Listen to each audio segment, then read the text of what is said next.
Great. Well, welcome to our third webinar that we are doing as part of our Growing Globally campaign, Wash Beyond the Walls. So the purpose of this is to promote and raise awareness for our Growing Globally campaign and to raise funds to expand those services worldwide. So if you haven't already, you can be able to go on our website and give to our Growing Globally campaign. That's really where we're trying to raise funds to be able to do this effort. But also we're trying to build our capacity to engage in community development. And to do that well as we engage in things that are a bit outside of what EMI has done in the past. So my name is Jason Chandler. I'm the senior manager of WASH at EMI. If this is one of your first interactions with EMI, we're glad you're here. If it's not your first interaction, we're glad you're here as well. So EMI designs and builds projects that bring hope to community around the world. And so if you'd like to know more, I recommend visiting our website, subscribing to our newsletters, stay in the loop. But today, we have the privilege of having Trey Carson with Global Hope Network International. He's joining us to talk about transformational community development, a topic that kind of goes the next step from where we went with the previous webinars, with our last one on behavior change.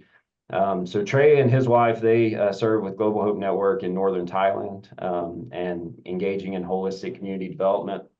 Trey has a master's in community development, and I've had the privilege of getting to know Trey over the past few months and having some calls with him, and we're going to be collaborating on some stuff in Ethiopia and Kenya, and so looking forward to that. It's been great getting to know Trey and his heart for empowering leaders and communities and seeing transformation happen from within. And just seeing the heart that he has for that, I'm really excited to hear from him today. At EMI, we talk a lot about good mission, and as an organization that gets to see inside behind the curtain on a lot of ministries that we work with, and see some of the incredible things that God's doing around the world, and then also seeing things that we can speak into that are perhaps hurting a bit more than they're helping, even with good intentions. And so I am super encouraged with what I've seen out of Global Hope Network and with Trey, that I can say for sure that they are doing some incredible good mission, and they're doing it in a way that is bringing transformation. And yeah, I'm just excited to build this collaboration, this partnership more with Global Hope. And but yeah, excited to hear from him. So with that, I'm gonna turn it over to Trey and let him take it away. Hey, everybody. Thank you, Jason.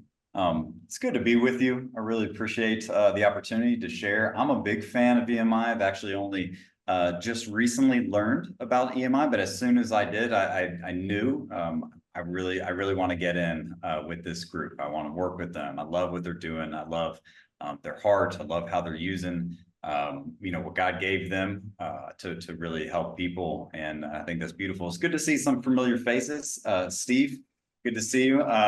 So yeah, as Jason said, my name is Trey Carson. I work with Global Hope Network International, or GHNI for short. I live in Southeast Asia with my wife, and we do locally led development here. But we also work in about 30 some odd countries around the world. And my role is to kind of support what's happening in all those countries. The vast majority of our staff are nationals. And so I'm a little bit of the oddball out. So I'm here to kind of supplement and encourage and partner and help them do what they do better.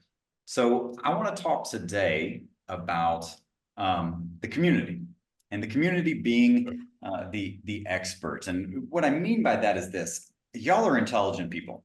And a lot of y'all have, engineering backgrounds and just incredible academic, understanding of the world and have tons of wonderful experience. But I want to kind of pose the idea that the community is also an expert in some regards, right?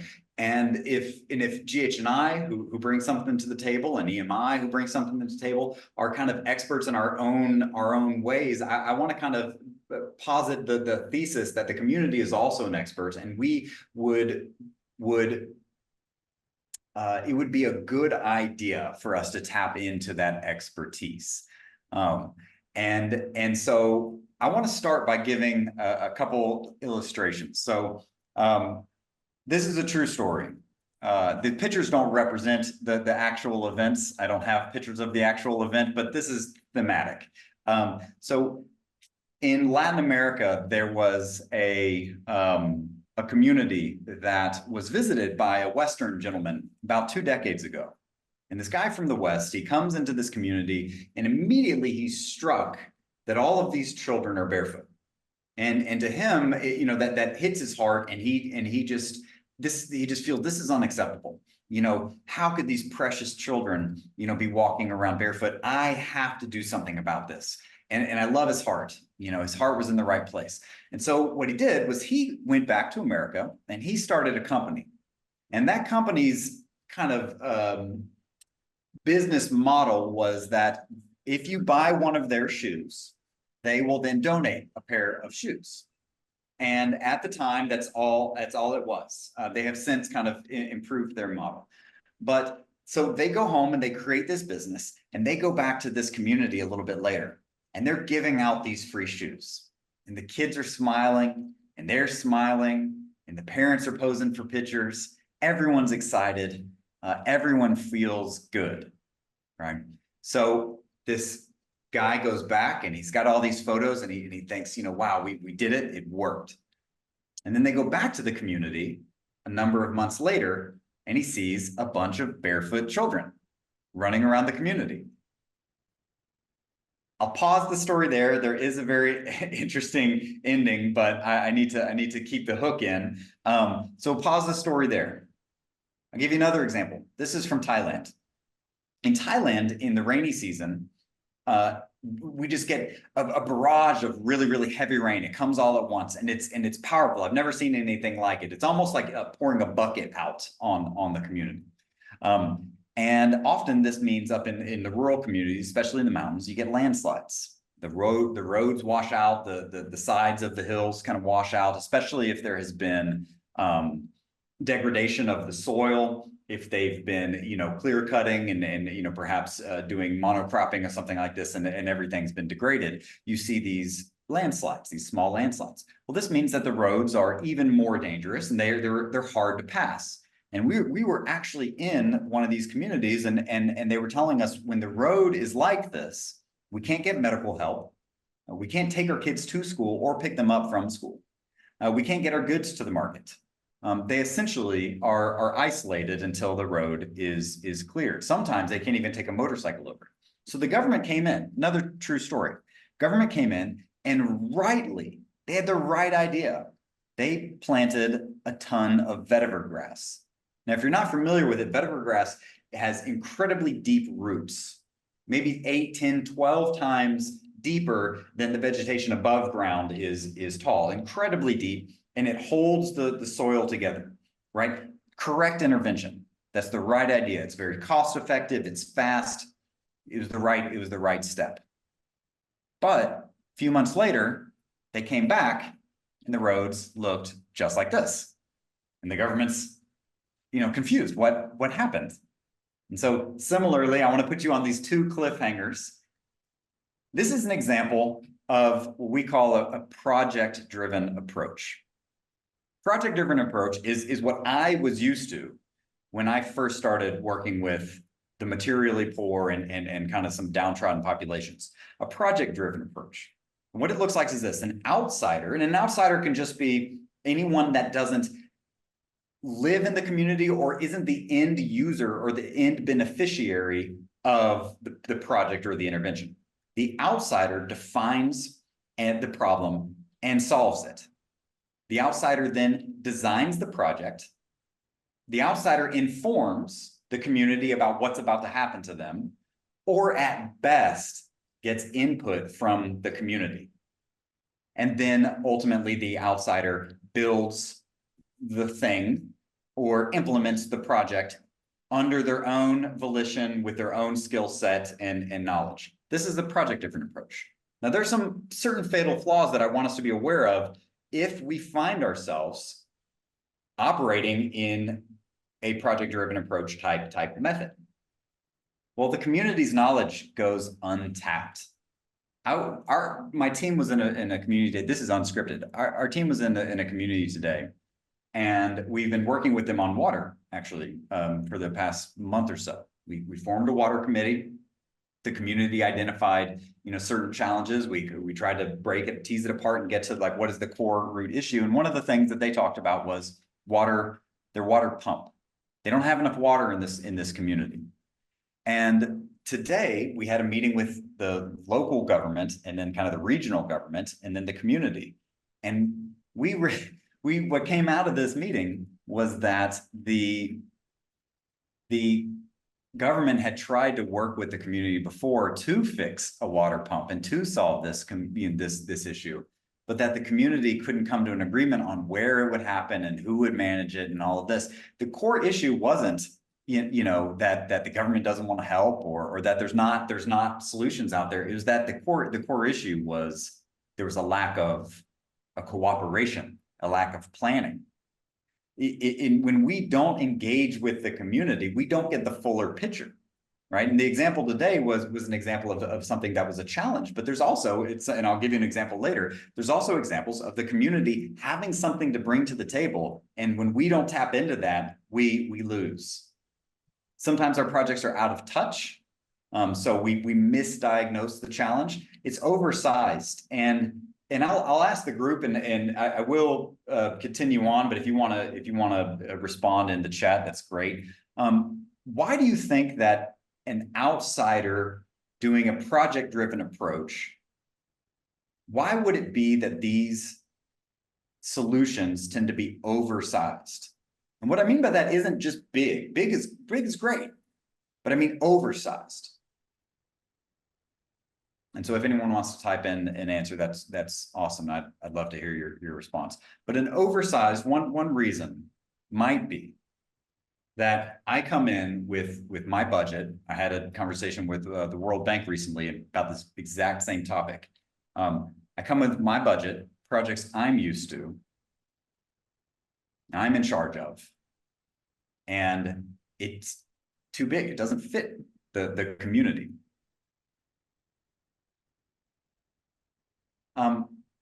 The projects tend to be one-off, one time, because I don't live in the community. Tend to be reactive rather than proactive. I don't see the full picture. I'm not there for the long term. I'm only sparked or spurred to come to this community once I see a present, issue. Once I see something that is noticeable, do I come? Now we can look at this first situation with the shoe give out and look at it. The outsider saw barefoot children, decided that the shoes were the answer. The outsider developed a business model and gave away the free shoes. They showed up with boxes of shoes and informed the community that they were getting shoes. And then the outsider gave away the shoes. It follows this project-driven approach. Now I'll finish this story for you right here before I move on. So the guy comes back to this community and he sees all these barefoot kids and he says, what's going on? Why are all the kids barefoot? We gave out shoes. I was just here a couple months ago. Everyone had shoes. What's going on? And they were informed by some parents that, well, we sold those shoes. And he's outraged. How dare you? How could you sell these shoes that I worked so hard to give away? And they said, look, the shoes are great and shoes are important to us, but they're priority number 8, priority number 10. If you had talked to us, you would have known that the most important thing to us is that our kids get school supplies, is that our sick neighbors get the medicine, the medical care that they need. So they sold the shoes to get the things that mattered to them. Right. And so in the face of this, to his credit, this guy began changing his business model. And I think that that's wonderful. But he didn't ask the community what's important to you. And so they just see these shoes come in as a resource to getting towards the thing that's important to them. This example with the government coming in, did they define the problem and solution? Yeah, themselves. Did they design the project? Yeah, it's a fine project. Who was the community involved at all? No. And who planted it? The outsiders planted it. Now, the interesting thing that happened here is when the government came back and they saw that the road had eroded away, the side of the hill had eroded again, and all the vetiver grass was gone. They went to the community and they said, what happened? We were here a few months ago and we planted this stuff to help you. And this stuff is vetiver grass and it's going to hold the mountain together. The community said, oh, that's what that stuff was. We didn't know what it was. So when the burning season came, we just burned it. We just burned it. If you had told us the purpose, we wouldn't have burned it. We didn't know what the stuff was. The government had the right idea, but the locals weren't involved at all. And so what's the end result of doing this project, driven model? Barefoot children and dangerous impassable roads. A lot of effort, a lot of money was spent to get right back to the same situation. And I've actually got a bit of I'll keep moving, but I've got a kind of a funny example that popped up recently in Nepal, where we work. This is actually in one of our communities. The government saw that a bunch of people were open defecating. And rightfully so, they said, this is a challenge, this is an issue. And so they went around to a bunch of communities and they built latrines. Beautiful, love it. Love that's where their heart is. However, what they didn't know was that the locals don't like using latrines. They like defecating outdoors. They like going in pairs to the woods. They don't, it doesn't smell bad. And defecating in this, it does smell bad. It's dark. There's also spiritual beliefs about dark places and where the spirits live. And so the locals, they weren't into it, but they had this new structure. And you know what they did with it? They turned it into a little market. You can kind of see this little corner store here. And this happened again and again and again. And so the right idea misapplied, it doesn't mean anything. So that's kind of some of the stuff I want to talk about going forward is I think it's wonderful that we get the right techniques. I think it's really important that we're correct in this, that this filter does clean these amoeba, these protozoa or whatnot out of the water. That's critical. But the people have to adopt it. We're all working towards the same end goal, which is life change. It's community transformation. And so my contention is that if that's truly your goal, then it would behoove us to involve the community in the process. So some of the results of a project-driven approach, poor adoption rate, wasted resources, we've discussed a lot of these. One I do want to discuss a little bit more is the disempowerment of the local. We have an adage in community development that says, what you do for me, without me, you do to me. I'll say that again. What you do for me, even with good intentions, without me, without my involvement, is another thing in my life that's being done to me. And so this kind of harkens back to a sociological study that was done a number of years ago, where they asked wealthy people to define poverty. And the language that wealthy people all use to define poverty was all very material. It was, don't have enough money, can't pay bills, you're hungry, your shelter is not sufficient. But then they asked a bunch of people living in poverty to define poverty. And their language was far more personal, far more psychological, far more emotional, and much more about who they are. They use language like, I feel powerless. What is poverty? Poverty means to be small. Poverty means to be not important. If transformation is our goal, if community development is our goal, do communities need latrines? Absolutely, right? That's a necessity for healthy human living. Do we need roads that don't have landslides, you know, when it rains? Absolutely, yeah, that's great. But if we do things to people, even good things to people, we can be another entity that's reinforcing the idea to poor people in poverty, that you're ineffective. You are inconsequential. You are impotent. You are unable to change your surroundings. Wait for me. I can change my surroundings. I can change your surroundings. I have the power to bring you good things. And what ends up happening is we run the risk of having the same community just having better things, when what we all really want is a transformed community having a higher quality of life. And so if you involve the people in the process, if they are a part, an integral, not a token, but a real genuine part of their own development, then this adage here won't apply. They'll begin to think of themselves differently. So is there a better way? Well, yes, a community-driven approach is the better way.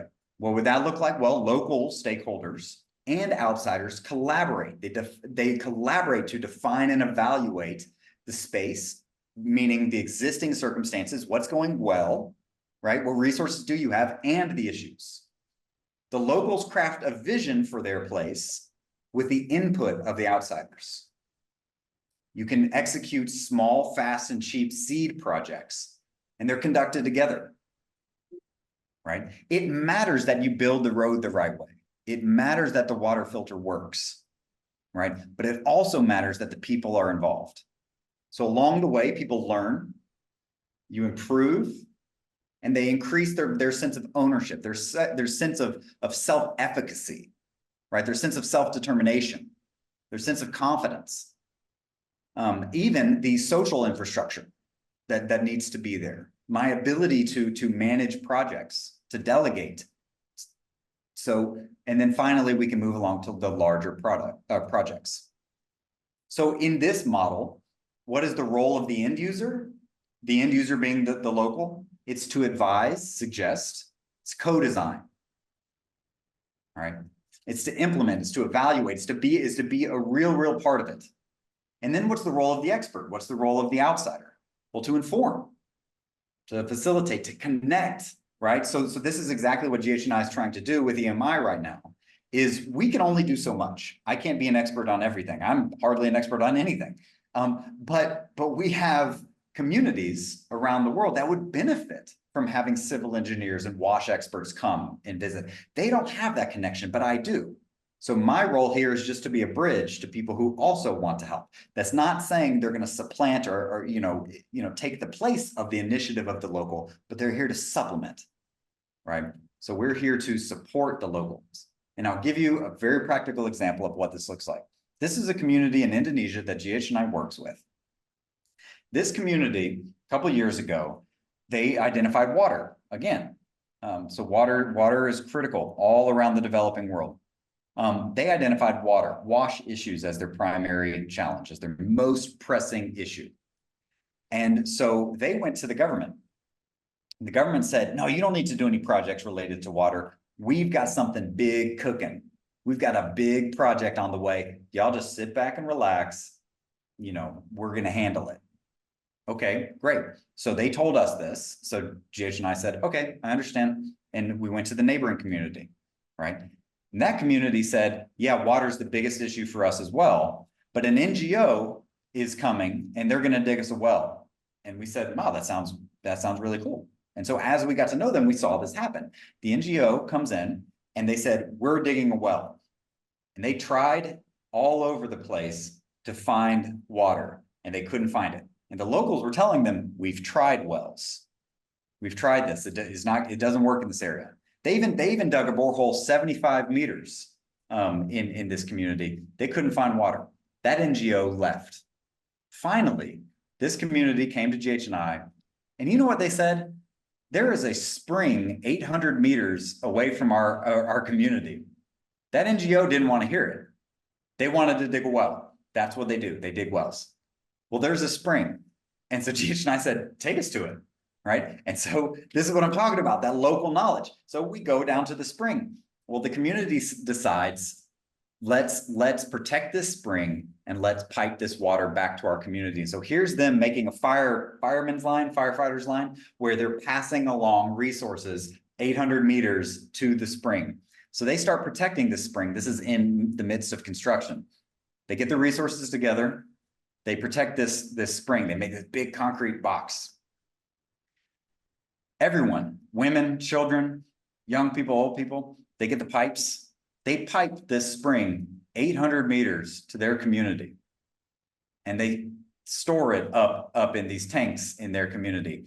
They went from having almost no water to having water piped into every person's home in the community in less than a year, using almost exclusively their own funding, their own ideas, their own initiative, their own efforts.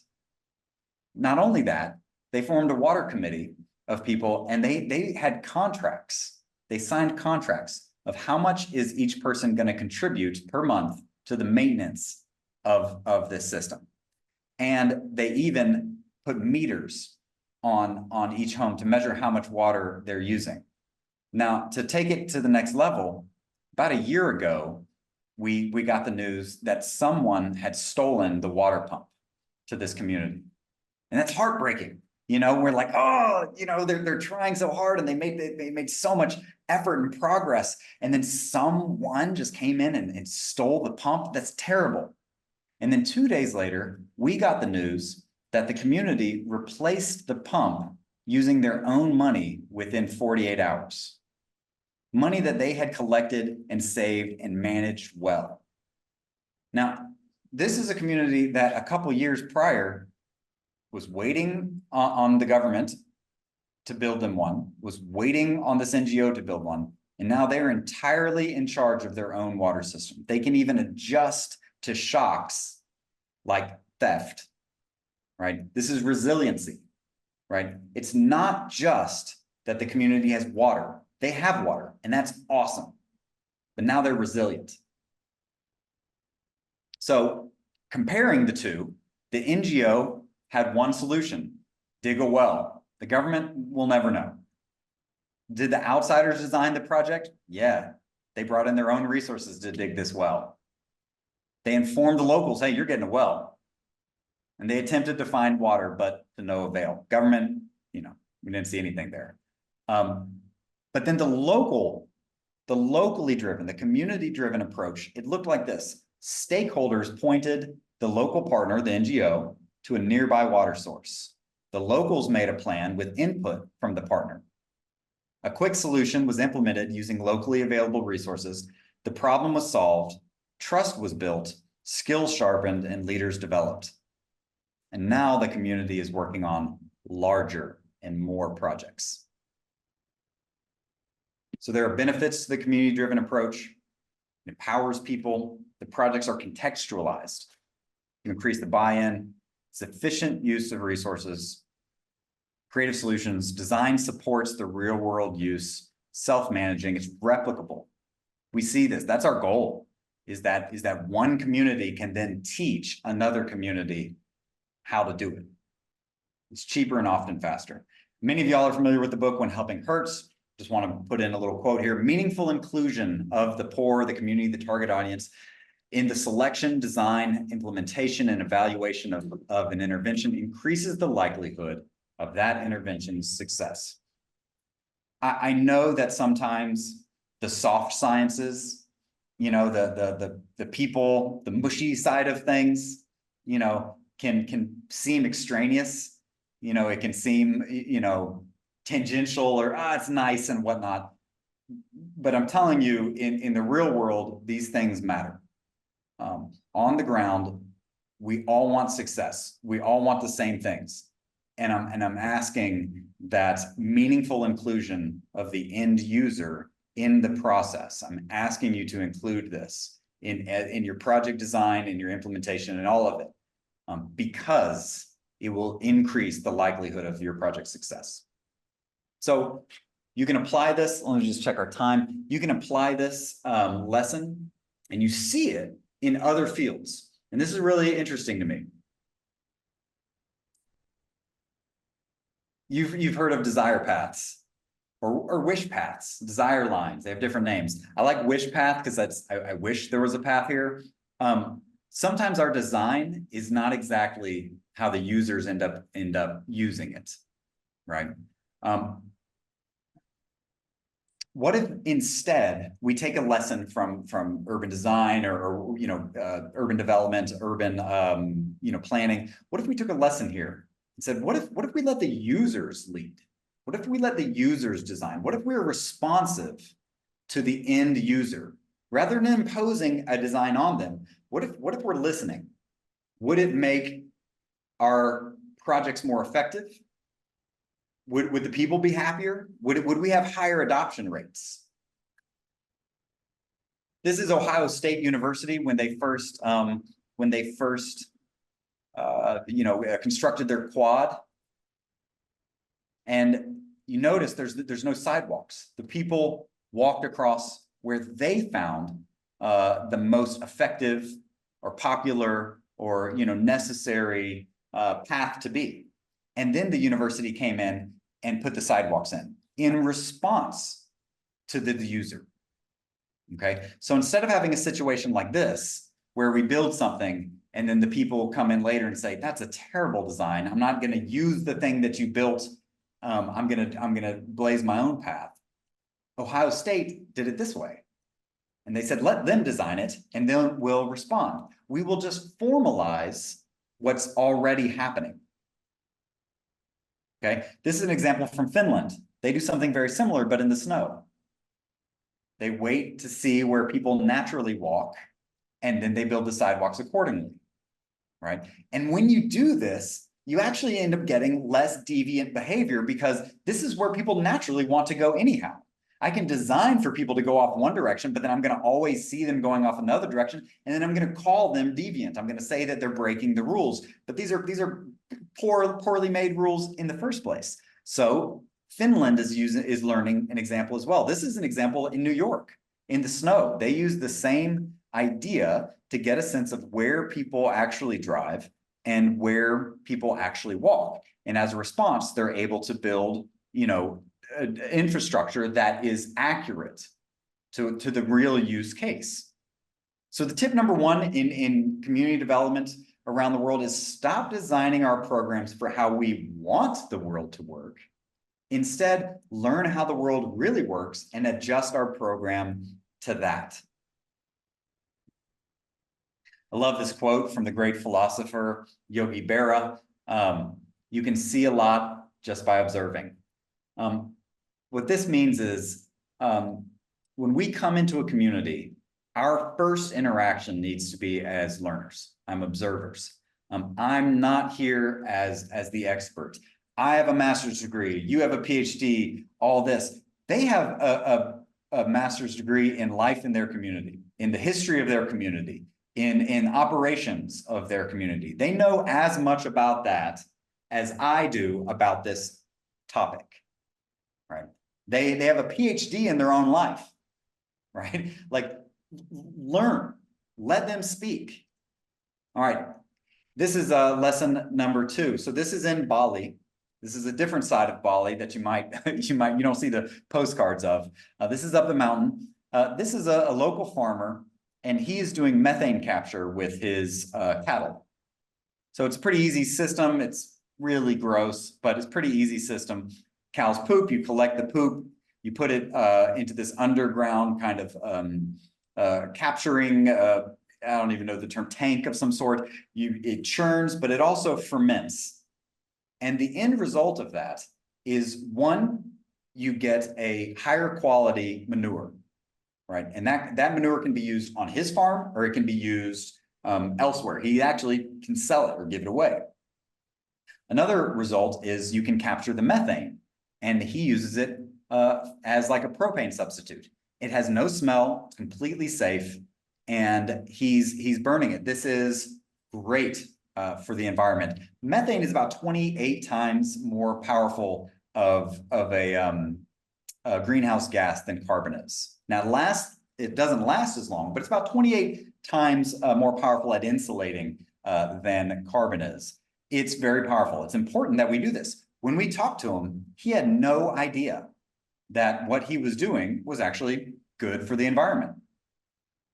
When we told him, he was moved. He actually cried. He said, I see myself as just this little farmer, as just this little guy, you know, up on a mountain. And but to know that I'm a part of helping, you know, this entire global system, that's beautiful. And he felt good about that. But he'd been doing this system for multiple years now. That wasn't why he was doing it. He was doing it because it was easy. He was doing it because it gave him extra income. He was doing it because it was a means where he didn't have to buy any more propane. It was saving him money and making him money, and his crops were growing better. The lesson here is this: it has to make sense to them, right? Sometimes we can come in with these grand ideas and these grand plans and a lot of the why, and I love the why. I read that book, Start With Why. I love the why, but it has to make sense to them, right? All of our projects and interventions, it has to fit within the context of their life. It has to bring value to them now. Oh yeah, this one's extra. We don't need 1,000 people doing it perfectly. We need 1 billion people doing it better. So just whatever model you have, you know, whatever partners you work with, whatever ideas the community comes up with, if it's not textbook, if it's not the best possible thing, but it's better, then work with them, right? Then work with them, right? If we hold out for perfect, we're not going to get change in a community. Better is enough for right now. This is a bicycle lane in America, right? I believe this one's in Florida. This was put in mandatory. It was mandatory by the state. Whenever they're repaving or building new car infrastructure, they need to put in bike infrastructure. To me, as someone who's really enjoys cycling and other modes of transportation, this is a meaningless gesture. Would you ride your bike on this road, right? You've got people coming in on the on-ramp, you know, swooping in, you know, turning and trying to merge across your path. Then you've got people on the left trying to get on the off-ramp going 70 miles an hour. If this was the path that you had to go down every day, would you choose to bike, or would you choose to take a car? If your kids, if their school was a mile down that path, very much a distance that's appropriate for cycling, would you let your kids ride on that bike path? Absolutely not. This followed the letter of the law, but not the spirit of the law. So this type of infrastructure encourages a certain type of behavior, and it discourages other types of behavior. Now, this is an example of a bike lane in the Netherlands.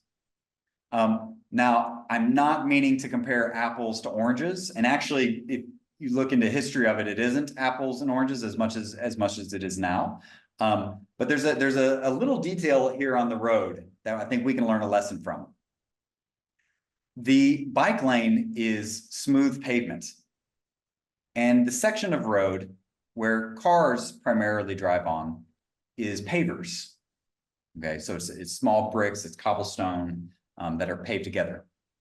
The feedback, the tactile feedback from each sends a subtle message to the user about which is more pleasant to use, right? So I'm cycling along this road, and it's smooth, it's quiet, it's enjoyable. I'm driving along this road, even though I have, you know, shocks and you know, and big cushiony tires, and I'm sitting on a, you know, a leather chair.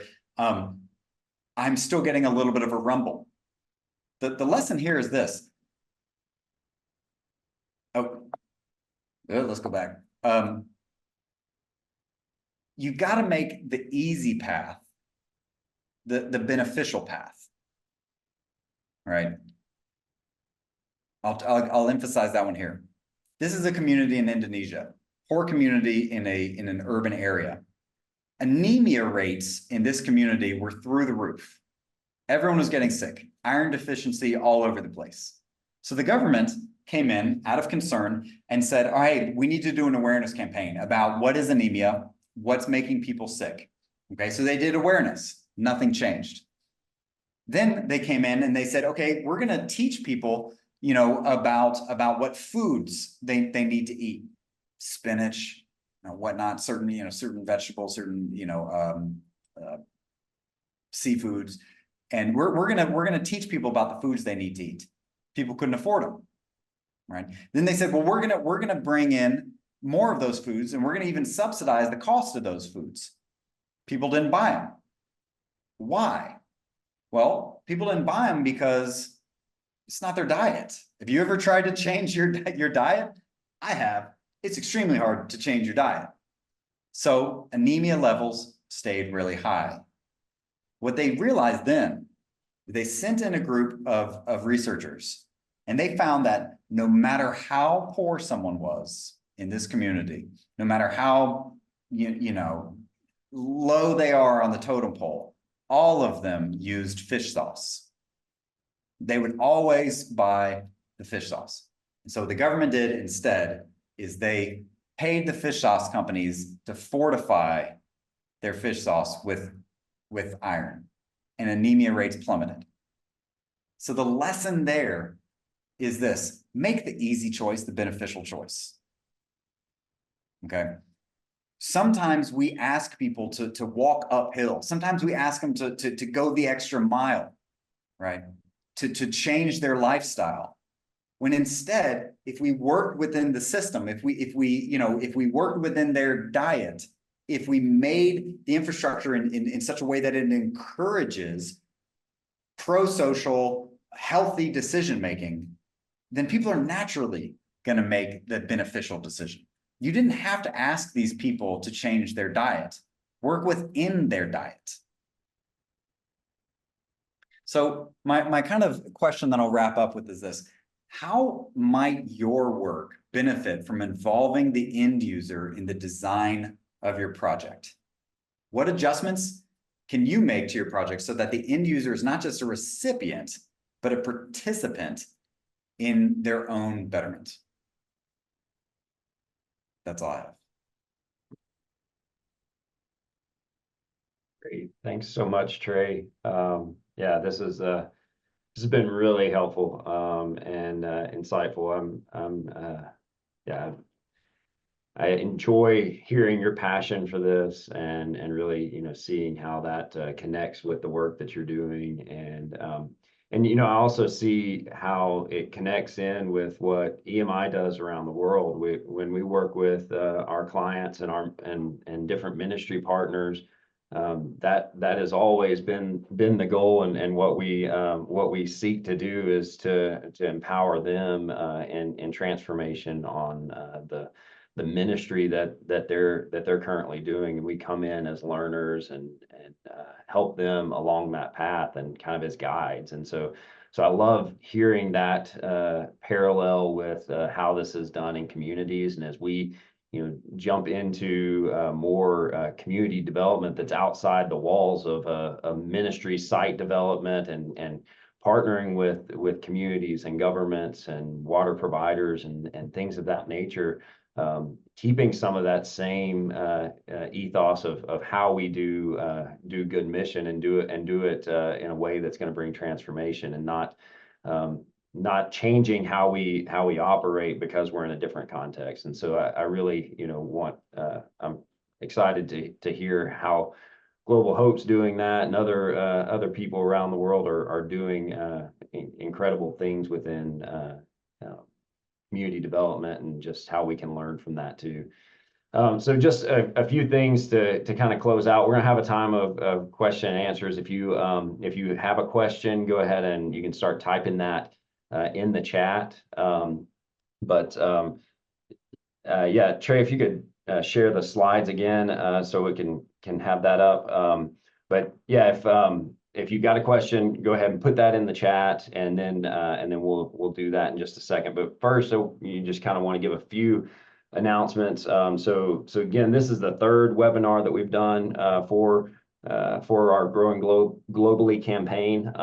And again, it's, the purpose is to raise awareness for this campaign and to help raise funds, because we're trying to really grow our capacities worldwide to be able to engage in community development and to do that successfully. And so we want to be able to pilot some different projects and be able to get those services out there from some of our offices. And so we're raising funds to be able to do that. Our goal is to raise $500,000 this year in that campaign. If you want to give to that, there's the QR code at the top that you can link directly to our give page, and you can do that. So the next webinar that we're going to have is going to be in September, and it's going to be talking about the work that we've been doing in Alaska and within communities. And so there's a lot that's been going on over the past few years in Alaska. It's a lot different than some of the things that we've been doing in other places around the world. And so we want to kind of give an update on that. This is actually going to be part of our faith and work gathering that we're doing here in Colorado Springs. And so it will be one of the sessions that will happen during that event. So I would actually encourage you, if you haven't signed up to come to the faith and work event, do that, because we love to have you here with us in Colorado Springs if you're able to. And there's going to be a ton more of things that we'll be able to cover, and relationship building with connecting with different staff. We'll be talking about WASH sustainability. We'll be talking about a scriptural basis for WASH, but there's going to be a lot more beyond the WASH. You can learn more about what EMI is doing worldwide to develop people, design structures, and construct facilities that are serving the communities and the church. And so if you can join that, great. We'd love to have you. But if you're not able to make it, we will have the one session on WASH in Alaska that will be published as a webinar that you can join remotely, and then we'll also have that recorded. And then in November, we also have another webinar for our WASH in Cambodia, and we'll have our Cambodia team sharing about what they're doing and what they plan to be doing in WASH, and you can see kind of where we're heading with some of this with our WASH programming. So yeah, that's all I have. We can move into a time of Q&A. So if you've got those any questions, feel free to put those into the chat, and I'll if you got your hardest questions, give those to Trey, and I can answer the easy ones. So one question here that I see. Let's see.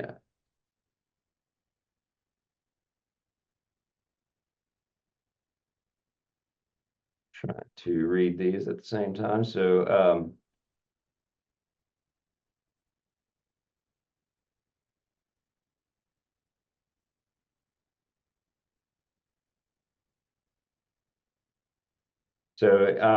we'll start with Graham's question. So it seems like people who want to make a difference in the world make a plan because they want to be involved.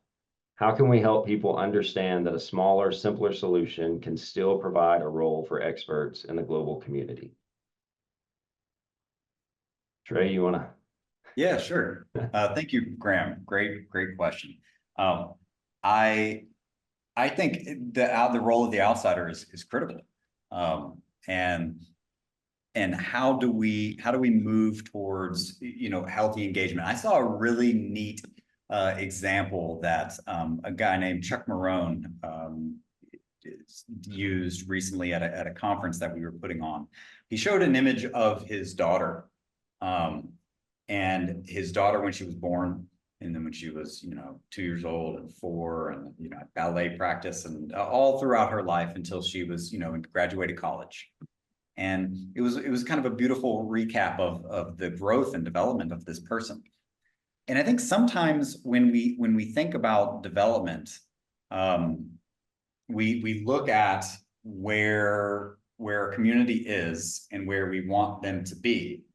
And we want to skip over every step in between. But you can't. It's just growth has to happen. We always walk through phases of development and maturity and learning lessons and failing and getting better. And I think it is I think that it is imperative that we don't just add a meeting with the community to our process. And then we say, hey, this is community driven. If we do that, it's better, sure. And I've advocated for doing it better. I think that's great. If everyone was doing it better, if every NGO was involving the community in a little way, that'd be an improvement. But what I think that I'm more advocating for is a bit more of a paradigm shift in the way in which we think about engaging in communities. I think there's an enormous responsibility when my life intersects with someone else's life.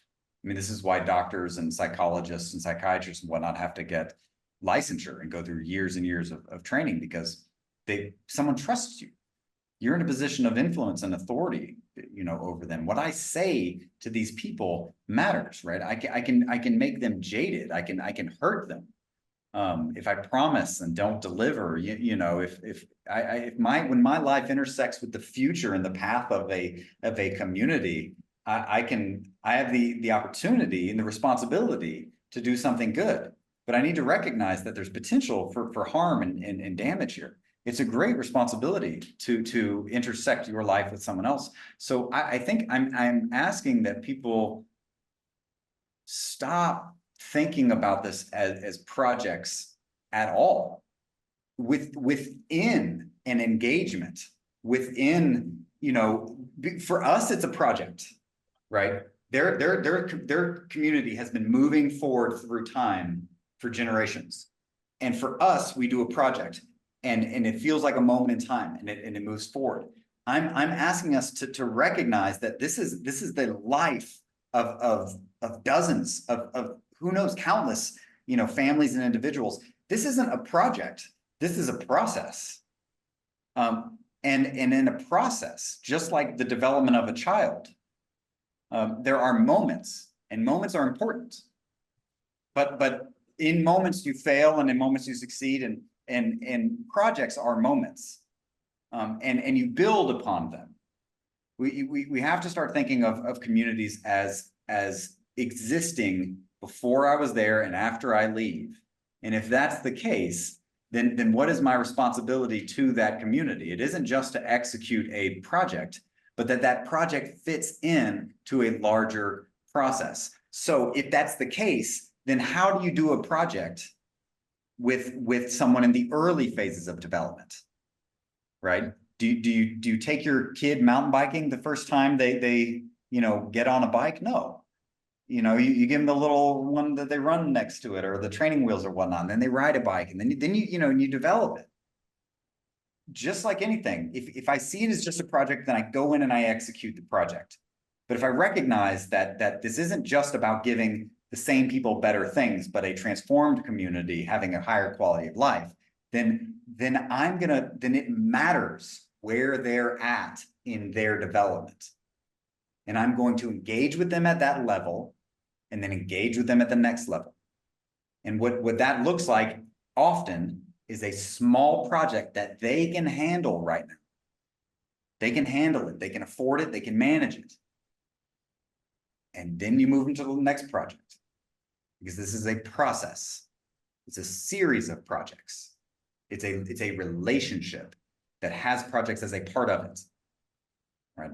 That'd be kind of the way I would frame it. Yeah.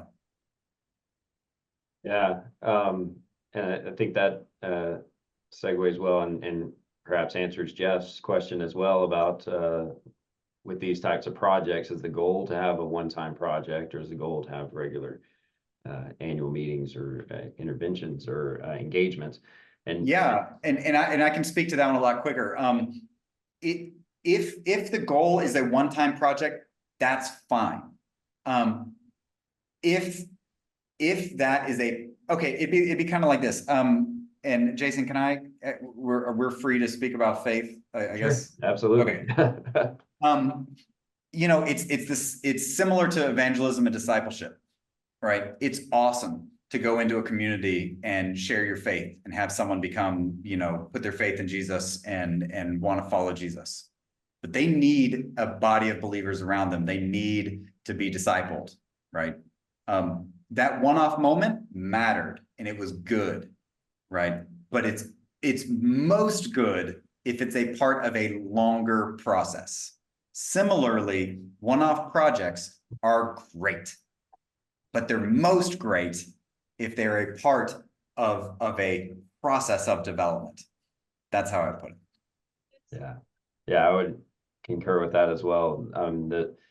The goal, for EMI as we get into to more community development is to have longer term engagements with the communities that we're working in, and less being one-off projects. And so there will be some of that still where we provide consulting to a water provider, and the limits of what we do is design or helping them with a specific technical issue.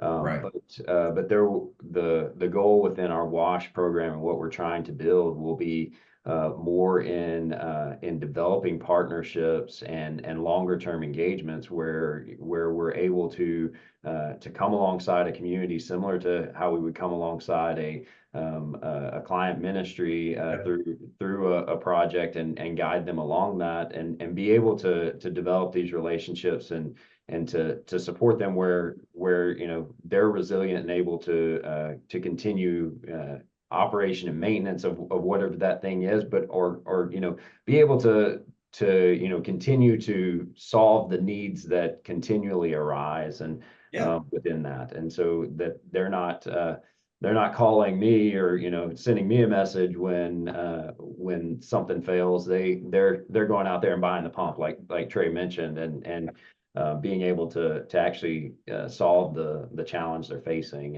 and so that's the goal with this. And we want to really be able to do that well, and that's where we're trying to make sure we're applying what we see as good mission and good development theory into the work that we're doing, even when we're working in communities. And so yeah.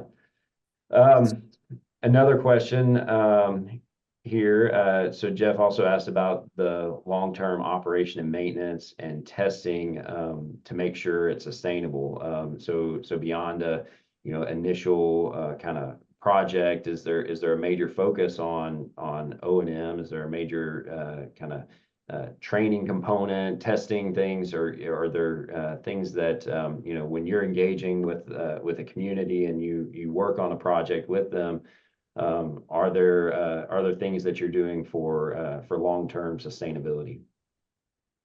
Absolutely. We developed a monitoring and evaluation system, and we kind of got down to like, what is it? We called it our core forward. Like, what are the core elements that make us us? And if we're not doing this, then we're not doing what we're setting out to do. And we called it TCD-ISM. So that there's physical change. Okay, yes, we do want to measure physical change. I is integrated. Is it the whole person being transformed? Okay, so social, religious, mental, is the whole person changing. S, sustainability, and M is multiplication. So sustainability, we look at all sorts of things on sustainability. And with the understanding that after, so we tend to work with the community for about 5 years, and it's like a 5-year relationship consultation process. After 5 years, we're not like, you're out of here, we're done with you. But it's just like, hey, the nature of our relationship is changing. Like, you've gotten to a point where you can continue this on your own. But we need to know if that community is walking towards that point of sustainability, that where they can kind of manage it and, on their own. We need to know if they're getting closer to that along the way, not just has the quality of their roofing material improved or more kids going to school and whatnot. That's great. Can this keep up? Right. And so we look at things, and I could bring it up, but like, we look at things like, what % of the budget comes from the community? Right. If the nature of our relationship is that 98% of the budget comes from us and 2% comes from them, then when we graduate, is it reasonable for me to expect that they're going to do more projects? No. All right. What % of projects are their idea and they're managing, right, the projects? Or is it primarily me? Are they doing work on their own when Trey is not present? Right. Initiative. Are they able to delegate effectively, manage projects effectively? Are they maintaining the projects that they did build? Right. Are they able to overcome differences? Is the committee, the group of people that they form to manage certain things, are they meeting regularly? Right. So these are all the things that we've begun to identify as like on the ground indicators that sustainability is growing. Right. Whether it's budget, that type of sustainability, or it's kind of like the management infrastructure is there, right? So that they can continue to make decisions and manage things on their own. So yeah, it's built in from the very beginning. Yeah, that's great.